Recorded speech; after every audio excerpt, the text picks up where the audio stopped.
Ang ganda ng topic natin ngayong umaga. Palagi naman Oo. magandang mga topics natin dito sa Itong Tahanan. Always and forever. Yes. Pag-usapan natin ba yung mga boundaries and limitations? Yan, di ba? Pero ito na nga. Para sa inyo, ano nga ba ang boundaries at limitations? Yeah. At heto ang sagot ng ating mga ka-homemates. Panoorin natin ito. Let's watch this. Para po sa inyo, ano po ang kahulugan ng boundaries? Limitasyon sa lahat ng bagay.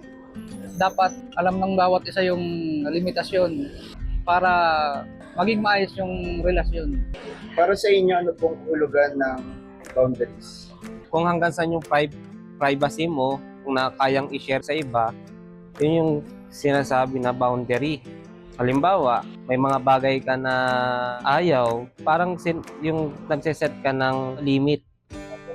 Kung hanggang saan lang sila mag-i-step o kayang pasukin yung buhay mo o personal space mo. Boundaries for me is setting aside to yourself. Para sa akin, it's about protecting yourself. Like, may mga certain information ka na hindi sinashare, even with your close friends, na kinikip mo lang to yourself.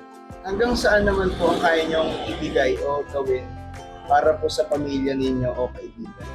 Pag sa pamilya, syempre, magbibigay ka ng buong attention mo, ng buong makakaya.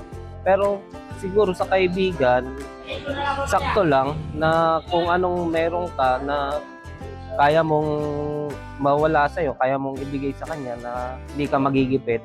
Actually, sa friends, hindi ako masyadong open sa mga problems ko.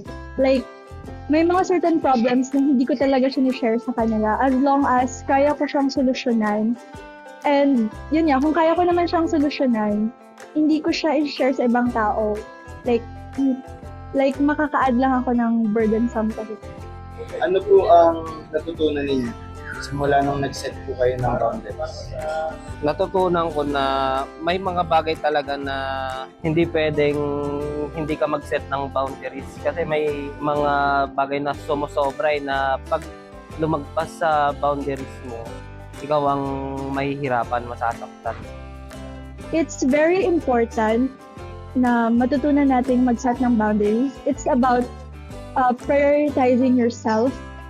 And hindi siya selfish act. It's actually a brave act to protect your peace. Ayun. Naman pala yun. May point naman. Oo. Hindi, iba-ibang klase yung mga sagot ng mga ka-homemates Homemates natin. natin. Oo. Ayan. So, isa yan sa mga tatalakayin natin ngayong umaga. Well, bigyan linaw pa natin yung Oo mga nga. actual na nangyayari sa mga buhay nila. Pagdating dito sa isa sa pinakamahalaga na bagay dito sa ating buhay. So, para sa atin kasi ang boundaries, limitations, para sa akin ito yung clarity. Alam mo dapat kung hanggang saan yung oras na pwede mong ibigay, kung hanggang saan yung capacity na pwede mong itulong sa mga nag-e-expect sa'yo. Kasi maraming roles tayo Minsan, anak ka na, pero magulang ka pa din. Yes. O magulang ka na, anak ka pa din. Kaibigan ka din at the same time, at empleyado ka, o minsan boss ka naman dahil may sarili kang business habang nagtatrabaho ka. So doon sa mga roles na yun, paano mo yun ibabalanse? Kaya napakahalaga nitong boundaries and limits na pag-usapan natin, Mama. Medyo mahirap yung topic ng konti, but it's about time na nga ba mapag-usapan natin yung boundaries Kasi maraming klase yan di ba, Tito Efren? And then yung physical boundaries, Yes. ano pa ba? Emotional boundaries. material, Yes. financial, Oo. no? Teka muna. Boundaries, di ba? English yan.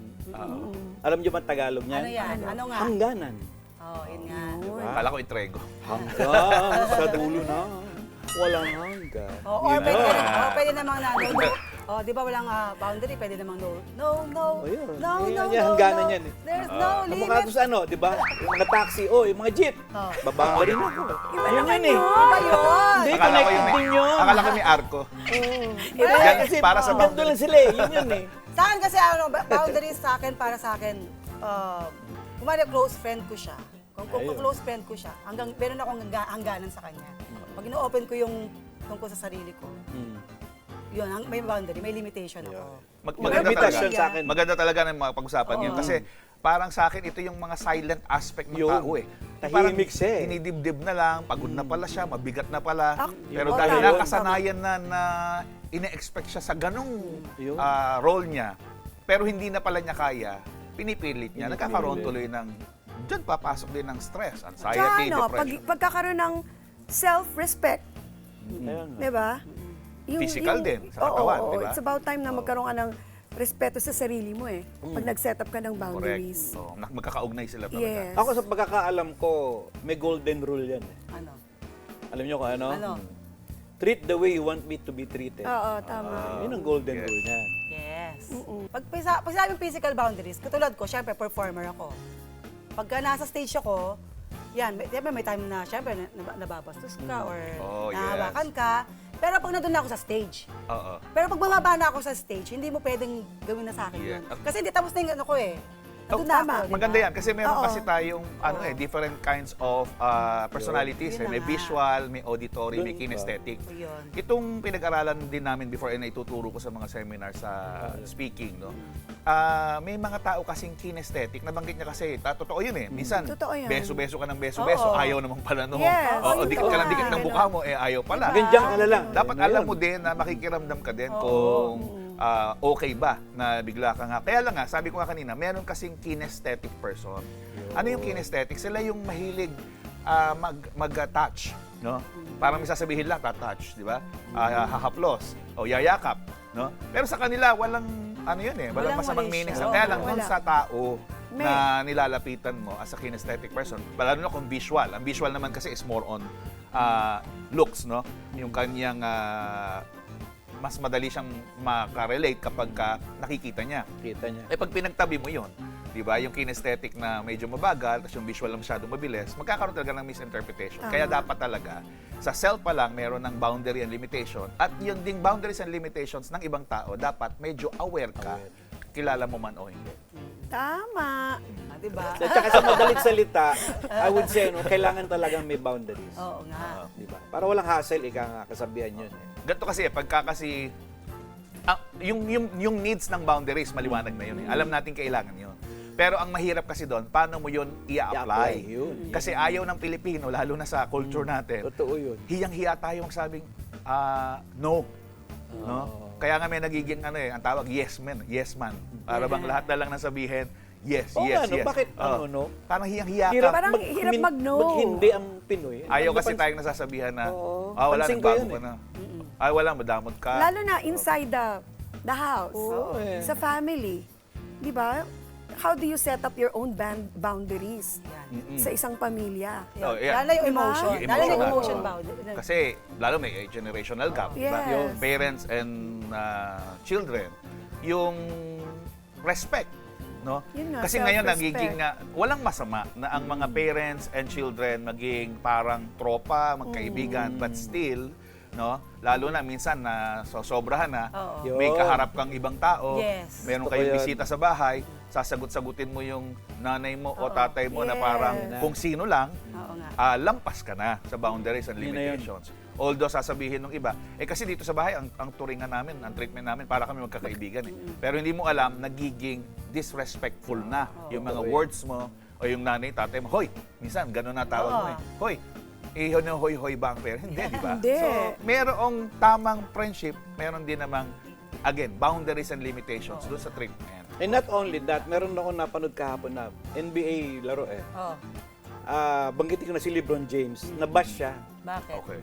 Basta, yung player, medyo, I don't know, hindi ko alam, ang pangit nung approach. Ah, okay. Kumbaga, nabash na nung company. Wala siyang boundary. Yun. Yun nga. Sumobra. Kaya nga dapat mag-iingat tayo eh. Yun. Sa bawat taong kausap natin. Kasi hindi natin alam yung iniisip niya, yung boundaries niya eh. So dapat, parang, Sir Benny, parang papakiramdaman mo na lang yung tao. Pinakamaganda siguro example dyan, itong material aspect. Pinag-usapan natin Ayan, kanina, physical, emotional, oo, no? Yung material. Kasi dyan talaga obvious yan eh. Halimbawa, parent ka, support your children. Yun. Di ba? O kaya, child ka, support your parents. Di ba? Friend ka, humihingin tulong sa'yo, meron ka dapat ding something na pwedeng pambigay, di ba?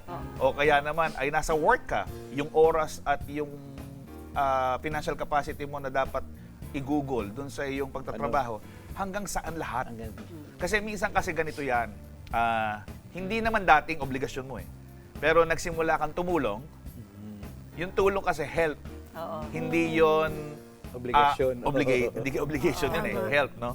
Pero habang nakikita kasi na ganun ka, nagwo-word of mouth, no? Na ikaw ay matulungin. At tama yun, hindi masamang tumulong. Pero minsan nagiging parang obligated ka na doon sa dating tulong lang at nagiging bigat na. Hindi ka na, una, masaya ka eh. Pero nung bandang huli, teka, parang hindi na ako yata pwedeng tumanggi ha. Kasi parang nakagawian na.